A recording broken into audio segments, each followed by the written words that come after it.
আসসালামু আলাইকুম ওয়া রাহমাতুল্লাহি ওয়া বারাকাতুহু।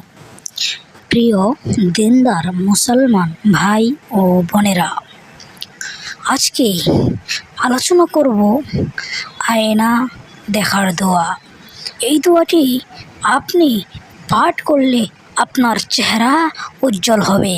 তবে আয়না দেখার আগে একবার পাঠ করুন। অবশ্যই বন্ধুরা, আমার চ্যানেলে নতুন হলে চ্যানেলটিকে সাবস্ক্রাইব করে পাশে থাকুন। অবশ্যই লাইক করবেন, কমেন্ট করবেন কি দোয়া আপনি শুনতে চান। তো এই দোয়াটি আপনাকে আয়না দেখার আগে একবার পড়তে হবে।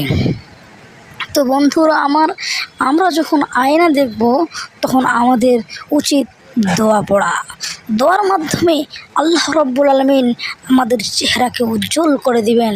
আল্লাহর নবী যেই দোয়া শিখিয়েছেন, পড়লে চেহারা উজ্জ্বল হবে ইনশাআল্লাহুল আজিজ। এই দোয়াটি আয়না দেখার আগে একবার পড়তে হবে। দোয়াটি হলো আল্লাহুম্মা হাসানতা খালকি ফাহসিন খুলকি।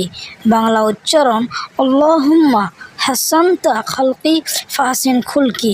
অর্থ, হে আল্লাহ, তুমি আমার রূপকে সুন্দর করেছো, কাজে আমার চরিত্রকেও সুন্দর করে বানিয়ে দাও।